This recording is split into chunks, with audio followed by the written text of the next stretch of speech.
Здравствуйте, в эфире информационная программа «Лото». В студии работает Нуржамал Бруханова. И смотрите сегодня в программе. 10 января большинством голосов кыргызстанцы выбрали президентскую форму правления. Каковы ее преимущества?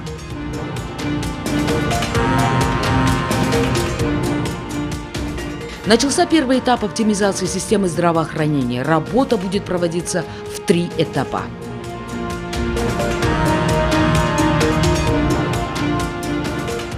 COVID-19 обстановка стабильно напряженная. За прошедшие сутки в Кыргызстане выявлено еще 92 новых случая COVID-19 и внебольничной пневмонии. Снижения стоимости контрактов в вузах Кыргызстана не будет. Министерство образования объяснило причины. Центр избирком Кыргызстана подсчитал голоса с 99% избирательных участков. Об этом сообщается на сайте ЦИКа. Так, на референдуме, согласно ручному подсчету, больше всего голосов набрала президентская форма правления – больше 81%, а парламентская – чуть меньше 11%. На досрочных президентских выборах лидирует Садыр Джапаров, который набрал 79,27%. Явка на выборах составляет 39,15% от общего числа зарегистрированных избирателей. Тем временем лидеры, а также другие высокопоставленные чиновники стран-партнеров продолжают поздравлять Садыра Джапарова с победой на выборах президента. В своих поздравительных телеграммах они желают Джапарову успехов в ответственной работе, а также выражают надежду на дальнейшее углубление взаимовыгодного сотрудничества Кыргызстана с их странами. Беларусь, оставаясь заинтересованным и ответственным партнером, готова к дальнейшему углублению взаимовыгодного сотрудничества как на двусторонней основе, так и в интеграционном формате, отмечено в поздравительной телеграмме президента Беларуси Александра Лукашенко. Уверен, что ваша деятельность на этом высоком государственном посту будет способствовать укреплению единства и согласия в обществе, обеспечению социальной стабильности и устойчивого экономического роста суверенного Кыргызстана. Желаю вам доброго здоровья, благополучия, успехов в достижении намеченных целей во имя процветания кыргызского народа. Также с победой на выборах поздравил Садыра Джапарова и президент Таджикистана Эмомали Рахмон. Результаты волеизъявления народа Кыргызстана свидетельствуют о широкой поддержке обществом избранного вами курса, направленного на укрепление в стране стабильности и согласия, на дальнейшее ее устойчивое развитие и укрепление, отмечено в поздравительном послании. Народы Таджикистана и Кыргызстана связывают многовековые традиции отношений дружбы, добрососедства и взаимоуважения. Будучи заинтересованным в сохранении и приумножении всего созидательного исторического наследия взаимоотношений наших народов, выражаю надежды на совместные с вами последовательные усилия по выводу на качественно новый уровень всего комплекса таджикско-кыргызского многопланового сотрудничества. С победой на выборах Садыра Джапарова поздравил и президент Монголии Халтмагин Батулга. В настоящее время отношения и сотрудничество между Монголией и Кыргызской республикой, основывающиеся на общих ценностях, таких как история, культурные традиции, демократия, права и свободы человека, становятся все более крепкими. Полностью уверен в продолжении тесного сотрудничества с вами в деле расширения и углубления этих отношений. С избранием на пост главы государства поздравил Садыра Джапарова также президент Ирана Хасан Рухани. В своей поздравительной телеграмме Хасан Рухани выразил надежду на то, что Республика Иран и Кыргызстан будут и дальше развивать свои двусторонние отношения, максимально используя свои экономические возможности. Между тем, правительство Венгрии будет продолжать работу, направленную как на углубление взаимного сотрудничества, так и на успех совместной работы в Турецком совете. Это отмечено в поздравительной телеграмме премьер-министра Венгрии Виктора Орбана в адрес Садыра Джапарова. Мне приятно, что мы подняли двусторонние отношения между нашими странами на уровень стратегического партнерства. Выражаю надежду, что сотрудничество между Венгрией и Кыргызстаном, развивающееся в последние годы, будет и дальше развиваться на основе взаимного уважения. Уверяю вас, что желаю успехов и крепкого здоровья в вашей ответственной работе. Также поздравительные телеграммы Садыру Джапарову направили член парламента Великобритании, сопредседатель парламентской группы по продвижению торговли и экспорта лорд Джон Уэверли и генсек Шанхайской организации сотрудничества Владимир Норов. Кыргызстан важен для Соединенного Королевства и представляет собой ворота в Центральную Азию по Великому Шелковому пути. Соединенное Королевство является крупнейшим торговым партнером Кыргызстана на Западе и четвертым по величине в общем объеме торговли после Китая, России и Казахстана. Я считаю, чтобы отразить это, необходимо существенное обновление наших двусторонних отношений. И я призываю вас осуществить визит в Лондон в качестве одного из ваших первоочередных приоритетов. Кроме того, с успешным проведением выборов президента и референдума поздравил Кыргызстан генсек Организации исламского сотрудничества Юсуф бин Ахмад Аль-Усаймин. Миссия ОИС наблюдала за выборами в Бишкеке и его окрестностях и с удовлетворением отмечает, что избирательный процесс прошел мирно, открыто, упорядоченно и прозрачно в соответствии с национальным законодательством и международными стандартами. Я высоко ценю глубокую зрелость и чувство ответственности, проявленные народом Кыргызстана на протяжении всего этого процесса, говорится в поздравительном послании Юсуфа бин Ахмад Аль-Усаймина. Бегаим Бегалеева, Эсентур Абыкеев, Фалато, 24. 10 января большинством голосов кыргызстанцы выбрали президентскую форму правления. Многие эксперты уверяют, что в президентской форме правления больше плюсов, чем минусов. Каковы преимущества президентской формы правления в материале Дастана Касканова? Как известно, при парламентской форме правления Кабинет министров формировался исходя из списков фракций Джогурку Кенеша, то есть по принципу «всем поровну». По некоторым данным, деление портфелей Кабинетом министров началось еще до парламентских выборов в октябре, то есть лидеры партии автоматически становились кандидатами на пост премьер-министра и вице-премьеров. Когда парламент назначал, у нас было правительство, у нас было нестабильным. Нестабильным почему? Потому что в случае распада коалиции или выхода одной из фракций из коалиции, правительство у нас должно было уйти в отставку, и оно в течение определенного времени, может быть, месяца или два, находилось в состоянии ожидания. То есть они были исполняющими обязанности, и, соответственно, исполняющий обязанности никогда не будет эффективно работать, потому что знает, что скоро уйдет. Теперь правительство будет формировать президент, исходя из опыта работы и компетентности кандидата на этот пост. Эксперты говорят, что президентская форма правления – это залог стабильности, так как будет определено одно ответственное лицо, которое будет отвечать за исполнительную ветвь власти, оптимизацию государственного аппарата и в целом за страну. Будет президент отвечать сам, потому что уже на сегодня невозможно будет перекинуть вину на другую сторону, имеется в виду на парламент, или раньше как парламент перекидывал на правительство, правительство на президента. То есть был такой своеобразный порочный круг, да, и никакой ответственности. То есть когда называли коллегиальная ответственность парламента, это означало отсутствие ответственности. На сегодняшний день мы знаем, с кого спросить, то есть это будет президент. То есть сегодня, если будут какие-то ошибки, то все камни полетят в его сторону. Эксперты рассказывают, что при сильном парламенте не поднимался бы вопрос возвращения к президентской форме правления, да и ответственность должен кто-то брать на себя. К примеру, согласно парламентской форме правления, за недочеты работы Кабмина депутаты открещивались и винили министров. Правительство, в свою очередь, не брало ответственность и указывало на президента. И поскольку нет ответственности, то, видимо, при президентской форме правления, поскольку исполнительная власть тоже переходит в руки президента, то он будет нести, будущий президент, кого бы мы ни избрали, он будет нести ответственность за свои дела. Согласно новым изменениям, на плечи нового главы государства ложится большая ответственность, чего на протяжении 30 лет не наблюдалось. Именно сегодня настал тот момент, когда все стороны должны поставить интересы народа превыше всего. Тогда и будет баланс политических сил. Кыргызстанцы ставят на президентскую форму правления и верят, что власть будет действительно у народа. Между тем, Конституционное совещание продолжает разработку новой редакции Конституции. Дастан Касканов, Азамат Джапаков, Алато, 24. Кыргызстанцам вновь предстоит сделать свой выбор. Страна стоит на пороге конституционной реформы. Инициированный парламентариями проект основного закона сейчас продолжают обсуждать на конституционном совещании. Возникает вопрос, когда же проект вынесут на референдум. Отдельные члены ЦИКа говорят, что произойти это должно до парламентских выборов и даже называют конкретную дату. Аяна Дюшикеева узнавала подробности.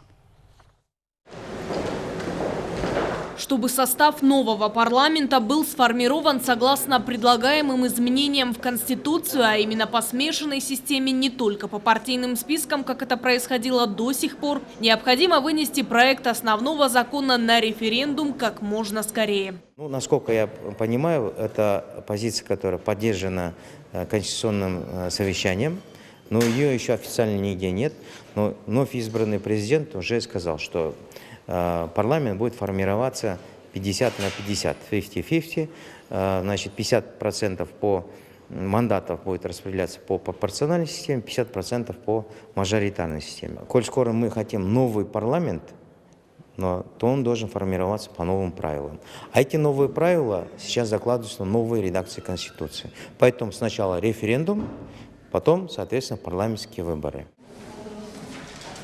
При этом члены ЦИКа называют и конкретную дату. Из соображения экономии их можно провести одновременно с выборами депутатов местные кенеши, которые состоятся уже в апреле. В первую очередь парламент нашей страны должен в 3 чтениях принять закон. Закон должен вступить в силу. После этого будет всенародный референдум по новой редакции Конституции.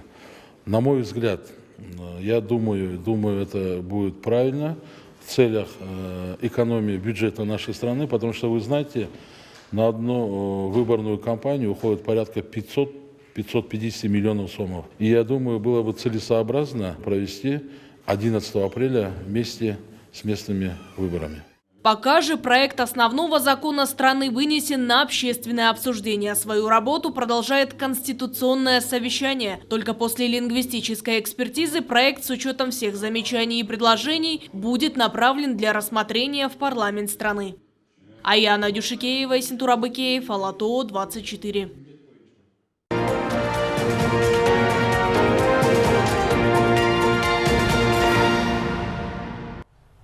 В одной из частных клиник Узгена, расположенной на территории райбольницы, произошел пожар. В результате ЧП пострадал 1 человек. Звонок поступил накануне в 6 вечера. Для ликвидации пожара были привлечены 3 пожарных расчета. Огонь был локализован к 7 часам. Ближе к 10 вечера пламя полностью потушили. В результате происшествия 74-летний мужчина получил ожоги 2-й степени. Его состояние оценивается как удовлетворительное. Также из клиники были эвакуированы 13 человек. Причина возгорания выясняется, сообщили в МЧС. Начался первый этап оптимизации системы здравоохранения. Так Минздрав планирует объединить центры семейной медицины и территориальные больницы в ряде регионов. Работа будет проводиться в 3 этапа. Почему назрела необходимость такой оптимизации и что это даст, расскажет Надежда Усова. Раякан Буркунова работает в здравоохранении 37 лет. Свой путь врача начинала с низов и доросла до руководителя. За это время система переживала не одну реформу, но главное остается помощь пациентам. Это будет и дальше при любой оптимизации, говорит врач-терапевт. Даже если мы будем не ЦСМ, а поликлиникой, то сильно ничего не поменяется. Даже, может быть, лучше будет. Будет оборудование, препараты и прочее, а пациенты-то никуда не денутся. И врачи будут оказывать помощь, как и раньше. Работа по оптимизации проводится в рамках реализации программы правительства по охране здоровья населения и развитию системы здравоохранения до 2030 года. Здоровый человек – процветающая страна. В частности, предлагается провести слияние и соединение территориальных центров семейной медицины с территориальными больницами, группой семейных врачей, стоматологическими поликлиниками и другими учреждениями. Аналогичным образом будут реорганизованы районные и городские центры профилактики заболевания и госсанэпиднадзора. В маленьком районном центре оказался 5 главврачей, 10 замглавврачей и так далее, так далее. Некому было работать поликлиника, некому было работать в больницах, потому что все стали главными врачами, чиновниками. Учитывая все это, из 356 организаций мы объединили больше половины. И сейчас идет объединение около 200 организаций, и сохраняется около 44 районные территориальные больницы. Как пояснили в Минздраве, в регионах ЦСМ и больницы зачастую расположены на одной территории. И из-за нехватки специалистов многие врачи работают, а то и возглавляют сразу несколько медучреждений. Но оптимизация не значит сокращение сотрудников. Все врачи будут работать. Но сокращения коснутся только административно-управленческого аппарата, сказал министр. Здесь идет сокращение в большом количестве, идет экономия средств по нашим расчетам финансистов. Около миллиарда сомов идет экономия в здравоохранении. В течение 2 месяцев мы должны закончить реорганизацию здравоохранения. Подобную практику уже проводили несколько лет назад в Иссык-Кульской области, где медпомощь населению оказывалась в одном учреждении. Это удобно и врачам, и пациентам, так как услуги по диагностике, профилактике и лечению можно получить в одном месте. В 2018 году на территории Иссык-Кульской области внедрен лабораторно-информационная система централизованная лабораторно-информационная система. Там подключен это при поддержке проекты Тонский район, Жетеевский район, Чупском районе и областная больница. За год, во-первых, в конце года из этих средств поступали около 12 миллионов сом. На счет этого мы поднимали, во-первых, заработную плату лаборантов, во-вторых, приобрели очень хороших, новейших лабораторных аппаратур, анализаторов, в-третьих, реактив, широкий диапазон. А самое главное, качественные, доступные, низкоценные лабораторные данные мы предоставляли. Оптимизация важна, так как нужно укреплять лабораторную службу и экстренно-медицинскую помощь, говорит профессор Накен Касиев. Экстренная медицинская помощь, скорая помощь будет в руках, значит, стационара. Она, во-первых, улучшит, и в каждом районе будет открыто отделение экстренной помощи. Она даст, во-первых, сортировку больных, и, во-вторых, на месте окажет экстренную медицинскую помощь, что больные мы же теряем на первом этапе. То же самое COVID. Первые сутки очень многие больные у нас погибли. Поэтому это даст уменьшение летальности или смертности при экстренной помощи. Оптимизации подлежат медучреждения там, где количество населения не превышает 100 тысяч человек. Первый этап работы уже начался. После проведенного анализа приступит к улучшению еще по 2 этапам. Надежда Усова, Бигджан Токтусунов, Алато 24. Фонд обязательного медицинского страхования перечислил 507 миллионов 100 тысяч сомов 672 бригадам скорой медпомощи за оказанную населению экстренную медпомощь в 2020 году. Подробнее в материале Аяны Байзаковой. ФОМС перечислил 672 бригадам скорой медицинской помощи 507 миллионов 100 тысяч сомов, в том числе 99 линейным и 64 специализированным бригадам станций скорой медицинской помощи Бишкека выплачено 100 миллионов 92 тысячи сомов. Кроме того, 30 миллионов 631 тысячу сомов получили 31 линейная и 64 спецбригады АША. У нас идет оплата по ФОМС за транспортировку пациентов ковидными больными. Если мы пациента доставляем из дома на госпитализацию в больницу, нам оплачивается. А если идет осмотр, выезд на пациента в дом, но не будем его транспортировать, не госпитализировать больного, это не оплачивается.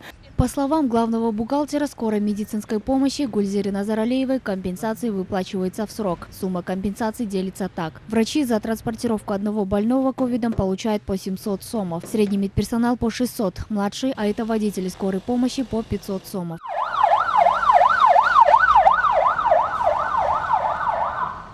Нашим сотрудникам скорой помощи, привлеченных именно за транспортировку лиц коронавирусной инфекции или лиц с подозрением на внебольничную пневмонию, ежемесячно выплачиваются компенсационные выплаты. Эти компенсационные выплаты финансируются из Фонда обязательного медицинского страхования ежемесячно, согласно предоставленной нами формы заявки на потребность финансовых средств именно компенсационным выплатам. Фактическое финансирование из Фонда обязательного медстрахования, начиная с апреля месяца по ноябрь месяц, составляет 4 920 300 сомов. Наибольшее количество бригад скорой помощи находится в Бишкеке – 163 и в городе Ош – 95. Также в Карасуйском ЦСМ – 25 и в Высокотинском – 16. В остальных лечебных учреждениях количество составляет от 2 до 15 бригад. В состав бригады входят врач, фельдшер и водитель. Перечислено 507 миллионов 100 тысяч сомов за оказанные медицинские услуги по линии скорой экстренной медицинской помощи. А в рамках программы госгарантии вся экстренная неотложная помощь как на амбулаторном, так и на стационарном уровне всем гражданам оказывается бесплатно. Графика финансирования по заявке на дополнительные выплаты и компенсации работникам скорой и медицинской помощи за период с апреля по ноябрь 2020 года следующая. В апреле 170 сотрудников получили 156 790 сомов. В мае 194 сотрудника получили 317 790 сомов. В июне 306 сотрудников получили 878 100 сомов. В июле 404 сотрудника получили 1 404 600 сомов. В августе 293 сотрудника получили 384 700 сомов. В сентябре 177 сотрудников получили 162 300 сомов. В октябре 334 сотрудника получили 649,5 тысяч сомов. В ноябре 354 сотрудника получили 966 400 сомов. В декабре 353 сотрудника получили 797 900 сомов. Итого 287 сотрудников в среднем получили 4 920 280 сомов. Согласно программе государственной гарантии, экстренная медицинская помощь оказывается всем гражданам бесплатно до выведения из состояния, угрожающего жизни и здоровью пациента, включая обеспечение лекарственными средствами и медицинскими изделиями. Аяна Байзакова, Азамат Кадыртуктоев, Алато 24. За прошедшие сутки в Кыргызстане выявлено еще 92 новых случая COVID-19 и внебольничной пневмонии. Зафиксирован и один летальный исход. Несмотря на то, что число вновь регистрируемых случаев пошло на снижение, это вовсе не повод для того, чтобы расслабляться, говорят специалисты. Медики утверждают, что сейчас самое время придать еще большее значение серьезности ситуации, чтобы разорвать цепочку заражений. Снижение числа вновь выявляемых случаев заражения не означает то, что можно расслабиться. Напротив, необходимо еще серьезнее соблюдать санитарные правила, поскольку вирус до сих пор среди нас, и более того, специалисты опасаются, что в феврале-марте заражаемость вновь может увеличиться. Сейчас заметно некоторое снижение заражаемости по сравнению с первыми осенними месяцами прошлого года. Но это вовсе не значит, что вирус уходит, потому что респираторные заболевания имеют природу подобную волне. Показатели то поднимаются, то опускаются. Сейчас наиболее нестабильная эпидситуация является в Бишкеке, в Чуйской и Иссыкульской областях. Специалисты прогнозируют некоторое ухудшение ситуации. К такому готовы должны быть все, и медики, и народ. Тем временем общее количество инфицированных в стране на сегодняшний день превысило 82,5 тысячи. В Кыргызстане за прошедшие сутки выявлено 92 случая COVID-19 и внебольничной пневмонии. Из них в Бишкеке 51, в Оше 9, в Чуйской области 10, в Волжской 5, в Иссыкульской и Нарынской областях по 3 случая, в Джалалабадской 10 и в Баткенской области 1. С марта в республике зарегистрировали 82 587 случаев внебольничной пневмонии и COVID-19. Тем временем выздоровели от коронавируса еще 177 человек. За весь период из больниц выписаны 78 358 пациентов, а летальных случаев за сутки зарегистрирован 1. Общее число достигло 1375. Опасность коронавируса заключается не только в самом течении болезни, говорят медики. Также весьма опасны и последствия этого заболевания. Поэтому они призывают и после выздоровления соблюдать те же санитарные и противоэпидемические нормы. Ежедневно у нас регистрируется около 100 случаев. Можно сказать, что эпидемиологическая ситуация стабильная. Однако мы должны знать, что что из-за наших мероприятий, карантинных мероприятий, которые у нас тоже, мы были в частичные карантинные мероприятия, они тоже способствуют сдерживанию этой инфекции. И на сегодняшний день у нас уже, мы знаем, что планируется открытие школ, да, у нас уже открываются кинотеатры, и поэтому хотелось бы обратиться к населению, что обязательно необходимо соблюдать все санитарные требования. Тем временем в мире ежедневно жертвами коронавируса становятся десятки тысяч людей. На сегодняшний день количество инфицированных во всем мире приближается к 92 миллионам, скончались порядка 2 миллионов человек. Бегаим Бегалиева, Перизат Куттубекова, Нур Камиль Асанов, Алато 24. Ученики первых, пятых, девятых и 11 классов Бишкека вернутся к традиционной форме обучения с 18 января. Об этом сообщила начальник управления образования столичной мэрии Эльмира Иманалиева. С третьей четверти в некоторых регионах ученики пошли в школу в обычном режиме, поскольку эпидситуация в стране немного улучшилась. В настоящее время по стране открыты 2100 школ. Как рассказывают родители, им пришлось в полной мере ощутить на себе то, насколько тяжела работа учителя. Да и сами школьники заскучали по живым урокам и своим друзьям.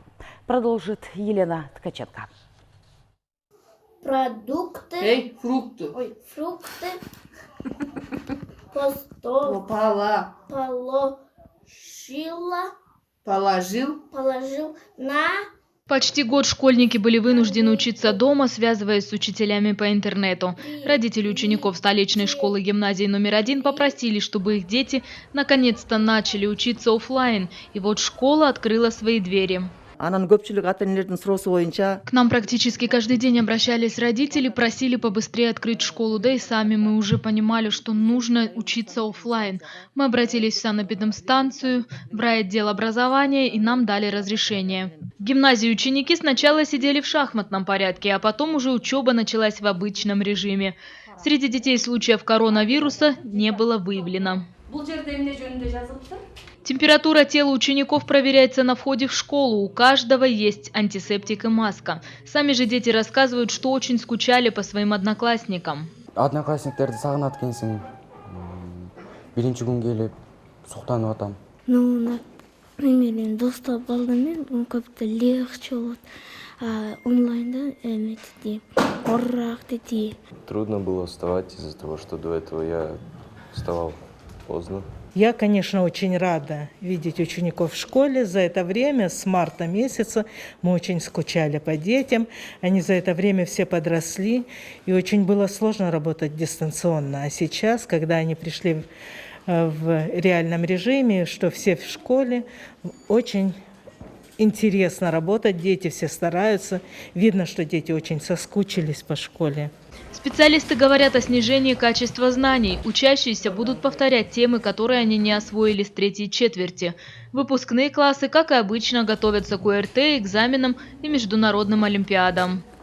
Что мы делаем, РКИМ, сначала? На сегодня 2100 школ, они перешли на реальный режим обучения. И хотелось бы сказать, почему мы переходим в реальный режим обучения, потому что это в онлайн-режиме очень сложно определить, насколько качество знаний у детей повысилось или понизилось. В реальном режиме, так как у нас есть еще международные со стороны международные программы, международные олимпиады у нас предназначаются. И в этом случае мы должны показать очень высокие качества образования. Кстати, психологи говорят, что для детей учеба в школе важна не только как источник необходимых знаний, но и как место, где ребята находят друзей и получают важнейшие социальные навыки. Елена Ткаченко, Сайфудин Мурзаев, Сезбек Нурманбетов, Алато 24. А в Волжской области все школы заработают в традиционном режиме с 20 января. Об этом сообщили в полномочном представительстве правительства. Согласно информации, сейчас в офлайн режиме ученики обучаются в 264 школах. С 20 января все 547 школ перейдут на традиционный формат обучения. В настоящее время в некоторых школах проводятся работы по дезинфекции помещений. Тем временем в Баткенской области с сегодняшнего дня все школы переведены на очную форму обучения, сообщили в полномочном представительстве правительства. Решение об открытии всех школ в области было принято во время заседания штаба гражданской обороны и в связи с улучшением эпидситуации.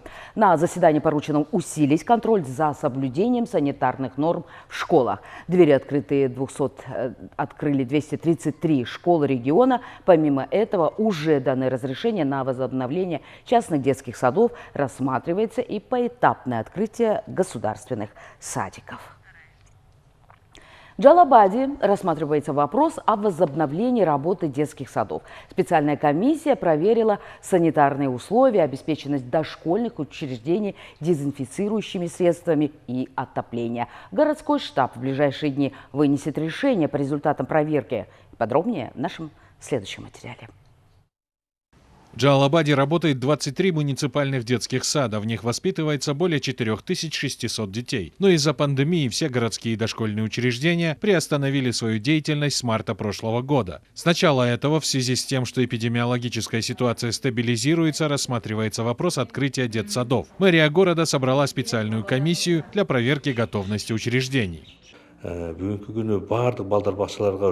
На сегодняшний день каждый детский сад обеспечен дезинфицирующими и защитными средствами. Была проведена подготовка в соответствии с санэпидситуацией. Детский сад номер 19 «Звоночек» готов возобновить работу с соблюдением всех санитарных норм. Все необходимые средства есть. Согласно специально разработанному алгоритму, количество детей в садах будет ограничено. Если в садике 12 групп, то разрешено принимать только 132 ребенка. Количество детей в каждой группе не должно превышать 9-12 человек. В этом же детском саду более 430 воспитанников. Мы провели опрос. В первую очередь будем принимать тех детей, у кого оба родителя работают. Но в любом случае мы будем принимать детей с согласия родителей. С ними тоже проводится работа по соблюдению норм безопасности. Для работы с детьми каждый воспитатель прошел специальные курсы по алгоритмам безопасности во время пандемии. Нас учили, как соблюдать дистанцию на занятиях, как рассаживать детей, пользоваться дезинфицирующими средствами. Обучение проводили специалисты санэпидемнадзора. Будем придерживаться норм. В ближайшие дни городской штаб рассмотрит возможность работы детских садов в условиях нынешней эпидситуации. Решение будет зависеть от возможности соблюдения санитарных норм. Эпидемиологическая ситуация на сегодня в городе стабильная. С 10 января новых случаев COVID-19 не выявлено.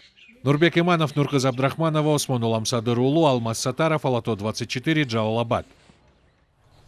Снижение стоимости контрактов в вузах Кыргызстана не будет, сообщили в Министерстве образования и науки. Ранее студенческое сообщество 30 высших учебных заведений страны обратилось с просьбой снизить стоимость обучения до 50%. В ведомстве пояснили, поскольку основным источником финансирования вузов являются контрактные средства, то эта просьба не может быть удовлетворена. Подробности в следующем материале.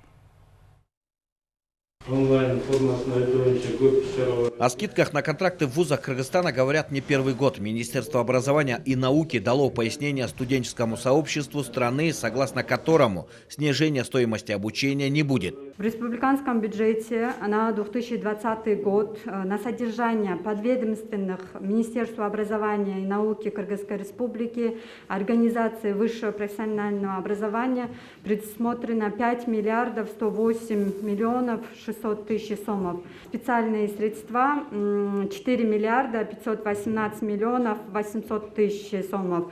Или же 88,5% от общего бюджета. То есть основным источником финансирования вузов являются контрактные средства. В Кыргызстане насчитывается 68 высших учебных заведений, где обучаются 1 200 000 студентов. 85% из общего числа получают образование на контрактной основе. Средняя стоимость обучения в вузах составляет порядка 28,5 тысяч сомов. 76% из них уходит на оплату труда сотрудников, еще около 22% на текущие расходы. И только 1,4% идут на укрепление восстановления материально-технической базы. В настоящее время студенты производят оплату за обучение поэтапно. К примеру, Кыргызская государственная медицинская академия имени Ахумбаева в месяц расходует порядка 35 миллионов сомов. Стоимость контракта в этом вузе варьируется от 28 тысяч сомов для студентов из Кыргызстана и более 200 тысяч сомов для иностранных. Следовательно, в случае скидок на контракты образовательное учреждение не сможет покрыть свои расходы. Я понимаю трагедию родителей, которые сейчас не могут оплатить. Но мы идем навстречу. И многие родители, понимая ситуацию, оплачивают поэтапно. Не сразу же всю сумму, а, допустим, по 2000, 3000. Но я вам заверяю вас всех, что, в принципе, самое дорогое в жизни – это, конечно, жизнь человека и потом образование. Особенно образование медицинского вуза. В связи с пандемией с марта 2020 года обучение в Кыргызстане было переведено на онлайн-формат. В этом году вопрос перехода на традиционную форму обучения пока на стадии рассмотрения. Рекомендуется предусмотреть разделение больших групп, так чтобы в одной аудитории находились не более 15-20 студентов при условии соблюдения социальной дистанции. Принять меры по минимизации общения студентов во время перерыва, не допускать скопления студентов в коридорах, у входа в здание и аудитории.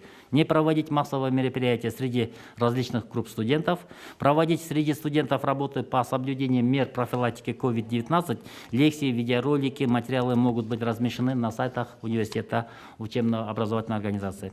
Для студентов граждан зарубежных государств, которым не восстановлены авиаперелеты или не открыты границы, организовать обучение в удаленном режиме. Организовать допуск студентов граждан зарубежных государств к учебному процессу при наличии результатов обследования на COVID-19. Это, оказывается, легко делать.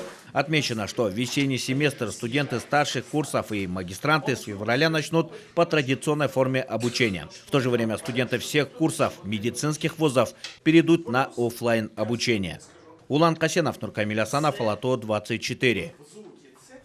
Министерство образования и науки с начала года сократило количество бумажной работы, которую вели учителя общеобразовательных школ. Необходимость этого связана с многочисленными обращениями педагогов, в которых указывалось, что учителя посвящают значительную часть рабочего времени подготовке различных отчетов и информации. Подробности в нашем следующем репортаже.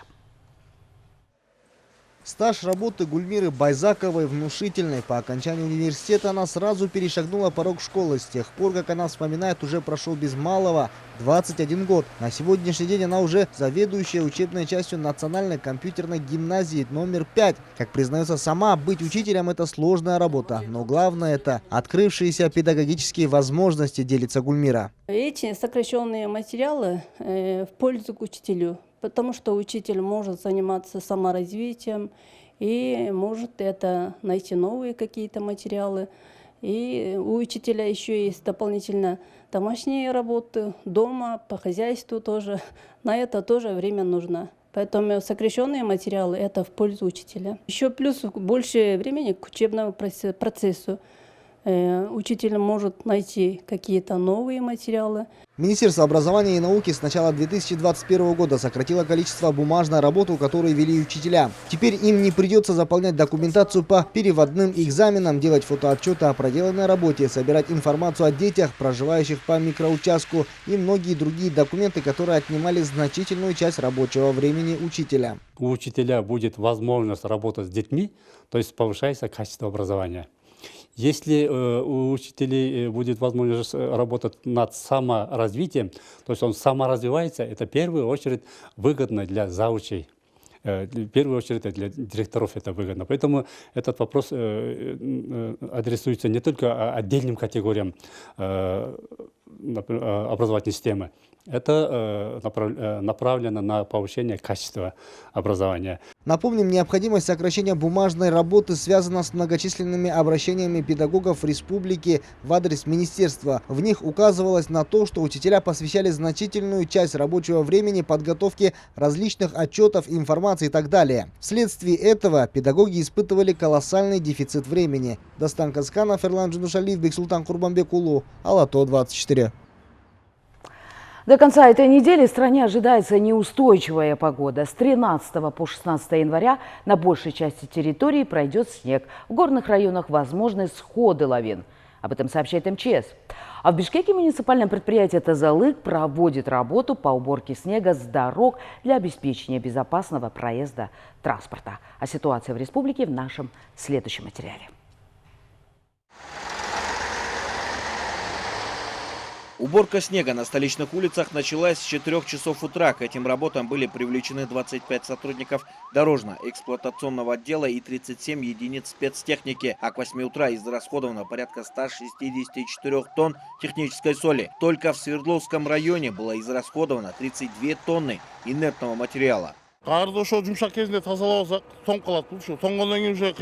Если не расчистить снег, пока он мягкий, то он замерзнет и превратится в лед, что создаст неудобства для водителей. На этом работы не остановятся. Сейчас спецтехника убрала только первый слой снега. Следом другая машина уже будет посыпать солью. И потом все по новой.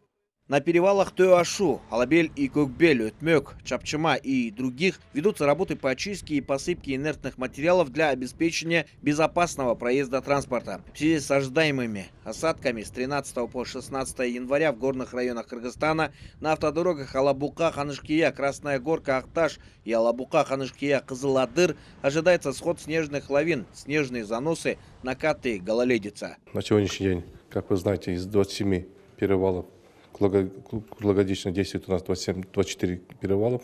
На 24 перевалах на сегодняшний день задействованы 113 рабочих и 72 техники. Я могу сказать, вот 13 по 16 ожидаются снегопады, обильные снегопады. На эти ожидаемые снегопады мы как раз с утра совещались, и готовы у нас инертные материалы, ГСМ. На всех перевалах на сегодняшний день проезжаемость обеспечена, никаких заторов, все на готовность у нас. В МЧС отмечают, что на автодорогах при проезде лавиноопасных участков необходимо строго соблюдать дистанцию в 500 метров, а большим грузам рекомендуется воздержаться от поездок, а в случае вынужденного выезда необходимо иметь цепи противоскольжения. Чтобы не создать заторы и пробки на дороге, нужно строго соблюдать меры предосторожности. Конечно же, иметь цепи на колесах и держать дистанцию в 500 метров. Как показывает практика, многие водители пренебрегают этими правилами. Эти меры помогут водителям избежать создания искусственных пробок и многочасового нахождения на перевалах. Кроме этого, водителям при выезде в дальний путь необходимо интересоваться прогнозом погоды и при объявлении штормового предупреждения воздержаться от поездок. Между тем, мэрия Бишкека напоминает, что по вопросам уборки снега, льда, посыпки солью, проезжей части дорог и тротуаров можно отправлять обращения на WhatsApp столичной мэрии 0554 182 185 или звонить по номерам 1840 и 1850 круглосуточно. Улан Касенов, Ирлан Джуншалиев, Бексултан Курманбекулу, Алато, 24. В Бишкеке состоялся концерт президентского камерного оркестра «Манас» для детей. Основная цель мероприятия, которое проводится уже во второй раз, приобщение молодежи к культуре. По словам художественного руководителя камерного оркестра «Манас» Эрниса Асаналиева, по случаю 20-летия оркестра до конца года запланировано 20 таких концертов. Репертуар состоит из произведений композиторов от барокко до современности. Камерный оркестр «Манас» создан в 1999 году. 4 апреля 2001 года распоряжением оркестру присвоен статус президентский. Основатель оркестра, художественный руководитель и дирижер, скрипач, заслуженный артист Кыргызской республики, лауреат международного конкурса, доцент Кыргызской национальной консерватории Эрнис Асаналиев. 20-летию мы посвящаем, и мы поедем, конечно, по регионам. И в конце года, в этом году, даст Бог, будем уже очень крупно отмечать эту юбилейную дату. Оркестр, конечно, молодой, но, тем не менее, мы сыграли очень много концертов, очень много. Главная миссия, конечно, играть классику. Главная миссия наша – играть для публики. И это все, о чем я и мои коллеги успели рассказать вам в отведенное нам время. Но Алато 24, как всегда, следит за развитием событий. Будьте с нами. Пусть у вас будет все хорошо. До свидания.